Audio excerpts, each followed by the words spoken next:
Let's look at UNC at Duke. And we're going to do this two different styles, right?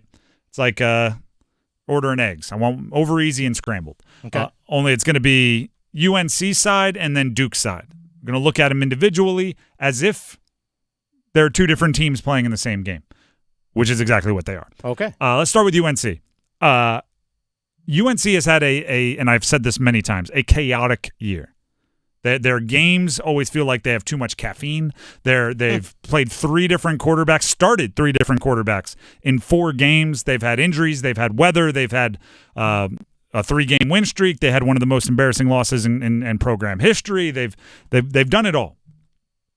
And you would think that would change something. But it's empowering me to be louder. I'm going to be louder on the same thing I've been saying all year for UNC. You go back before the season when they had optimism. You go back when they were changing to a running quarterback. You go back to right now. I've been saying the same thing. Get the ball to Omarion Hampton. And I'm going to be louder with it, and I'm going to be more emphatic, and I'm going to encourage you that you can't put enough. It's like butter or garlic in a recipe. You can't have too much. It's just going to make it taste good. I'm sure you could. Like, don't show me a picture of something you made 3 years ago where, the top fell off of the garlic and it all fell in. But my point is, like, be generous. You think 20 carries is a lot for Omarion Hampton? No. 30. Start there. UNC, in that game against James Madison this past weekend, did not have a single first half drive with a longer time of possession than 2 minutes and 19 seconds. That quick, huh?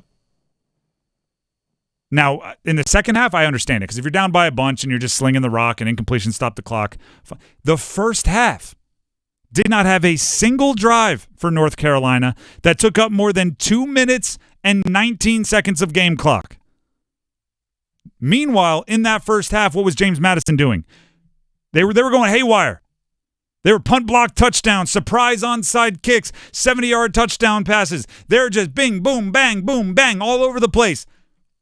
Wouldn't you want to slow down the darn game?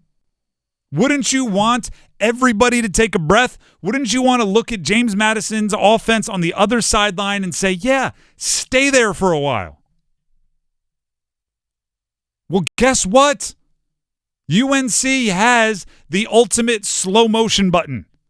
His name is Omarion Hampton, and he has 163 more rushing yards than anyone else in the entire Atlantic Coast Conference. Slow down the game if you want to slow down the game. And then and it's an 11-point game, whatever it was for the kind of back and forth in the first half. 11-point game takes 7 minutes to score a touchdown. That's the best thing you could do. Then it's a 1-score game. You're close to halftime. You go into the next half, regroup, and do it again. And that's for James Madison. Let's look forward to Duke. This game is no different. There's really never a bad time to chew up clock and go to somebody that you are extremely confident in. If your defense is struggling, if they've crisis of confidence over there after the James Madison game, if your defense is struggling, all the more reason to lean on Omarion Hampton. Let him rest on the bench while your offense is on the field. If you have an inexperienced quarterback, all the more reason to lean on Omarion Hampton and take decisions out of Jacoby Criswell's hands. Slow down the darn game. Start at 27 carries. Just 27? Start there. Just start at 27? Go further if you need to. It's have a couple 3rd and 6s where you just tell, like if I'm Mack Brown, 3rd and 6, say midfield. I'm telling him you have two plays to get the first. We're going to go for it on 4th if you don't get it. And I want Omarion Hampton to get the ball on both of them. And I'm looking at Duke's defense. And I'm saying, hey, Manny, If you stop Omari and Hampton from picking up 4 yards combined on 2 carries, I will tip my cap to you, because I don't think there are many teams in the entire country, let alone this part of the country, let alone across the triangle, that could do it. They've gotten more chaotic. UNC's gotten more hard to track. They change Mack Brown, what he says post-game, hard to track. I'm getting more consistent.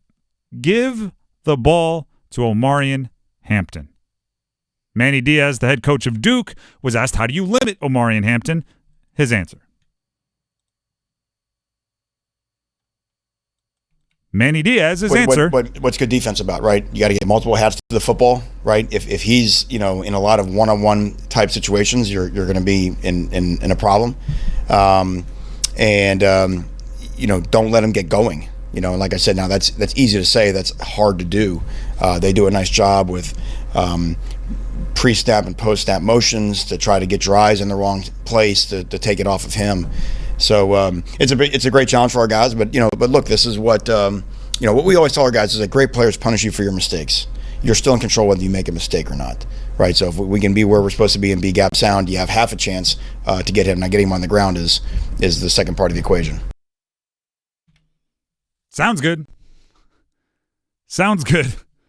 I love when coach speak is correct and it's simple, but it's not easy, because that's the right answer for Manny Diaz, right? Everybody's got to fly to the ball, and you can't assume he's going to be tackled by anybody, and it's all this team stuff, and that's right, but it's just every team that's ever faced Omarion Hampton has known that. How do you beat any of the all-time greats? Any great quarterback, you got to get him on the ground. You got to get him off their spot. You got to make their receivers change their route at the line. Yeah. That's what the guys last week tried to do, and the guys before that. It's simple. It's not easy. I know how you stop Omarion Hampton. You put 13 guys out there on defense. And then you take the 5-yard penalty, and you go, all right. That's how you do it. That's how you slow it down. Hey, he can't beat you. He can't beat you for a big run. I was going to say, he's averaging 6.5 yards a carry now. Put 13 out there. What is he averaging? Like 4.9? You're getting better. I don't know if you're stopping him. Like, he is that good. Now let's look at it from the Duke side of things. All right, so that's the UNC. I have like one note. Okay. Get the ball to Omarion Hampton a whole bunch. Duke's been playing well. I'm not going to say no notes because everybody's got notes, but Duke's been playing well. It's less tangible. There's less of a hey, here's what you need to fix. Coming in for a checkup. Duke football, I got to emphasize football here. Duke football has a chance to further establish themselves as the best college football team in the state of North Carolina. That's what they have a chance to legitimately do this weekend. Mm-hmm. If I'm Manny Diaz, I'm leaning into it. I'm having a team meeting Friday, probably after walkthrough, knowing we play tomorrow. And I'm at the podium at the front of this cool facility room, right? You got pictures of like Daniel Jones and all these guys that are in the NFL on the wall, neon lights. Everybody's locked in. They got their playbooks in front of them. And I am saying out loud to the team, man, we are the best team in this state. Malik Murphy, stand up. When Malik Murphy stands up, you're the best quarterback in the state of North Carolina. Jordan Moore, where's Jordan Moore? Jordan Moore, stand up. You're the best wide receiver in the state of North Carolina. Defense, everybody on you're the best defense in the state of North Carolina. And I'm saying that out loud, and then I'm saying now you have to go prove it. Now you have to go make that a correct statement. And it's not shying away from what you are. You're 4-0. Both of your ACC triangle counterparts are coming off embarrassing losses. You have a chance to add to one of their embarrassing losses by backing it up with another one the next week. All you have is a chance. Duke has earned the right through their first 4 games to have the chance to prove a few things. Manny Diaz was asked what a win over UNC would mean for him. This is what he had to say. To me, it's just for our guys. You know what I mean? As coaches, we get to do this for a long time. The players you want to them, their shelf life is much shorter than ours as coaches. And so, but I still, we're still so early in the season. But to me, this is just the next step of our progression, right? Of trying to become the team that we want to be. And it's just a great challenge to see where we are in our sort of growth curve. I think it's also for him.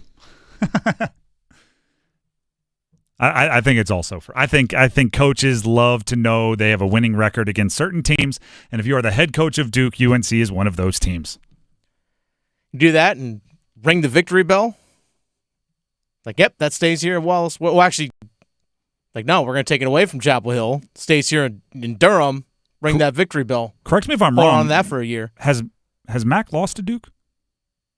I don't think he has. I don't think so. I don't think he has either. At least not in this most recent iteration. So, yeah, I think Manny Diaz does care about this one. I think that's one of those things you don't say out loud until after you beat him. Right? You don't want to be saying now, like, Mack's never lost to us, but as soon as you win, you go, yeah, it's just good to hand Mack his first loss in this particular series.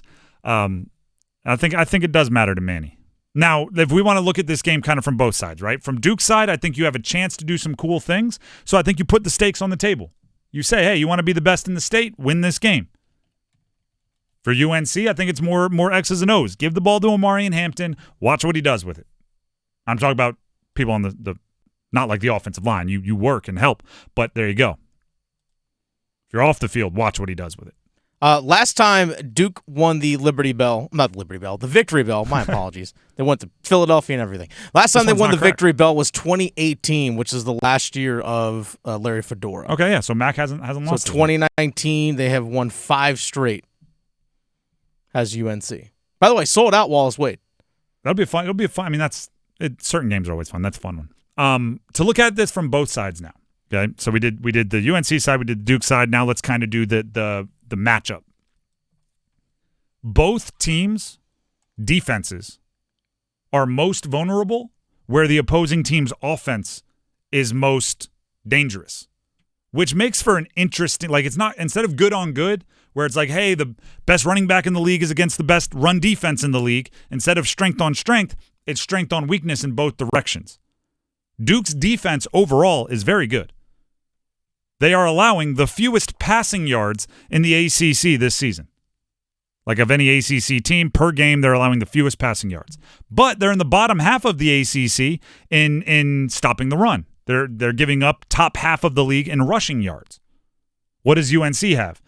One of the best running backs in the country. Interesting. Flip it. UNC allows the 6th most passing yards in the Atlantic Coast Conference per game this year. Malik Murphy has 11 touchdown passes, 3 each in each of the last 3 games. So both defenses' weaknesses are where the opposing team has strengths on offense. You know, you're only as strong as your weakest link. That's true in this one. You're going to have to step up in a way that you have not stepped up yet. Your defense is going to have to step up to stop something that is above average for the offense. And it's just kind of what you got to do. Right? I hate when coaches go, like, we just got to play better. Well, you just got to do those things better than you've been doing them, or else the opposing team has a well they can go to whenever they need to play. Right? If your pass defense for UNC isn't good enough, guess what Malik Murphy's going to be doing on third down? Dropping back to pass. If your run defense isn't good enough on Duke's defense, guess what UNC is going to be doing on third down?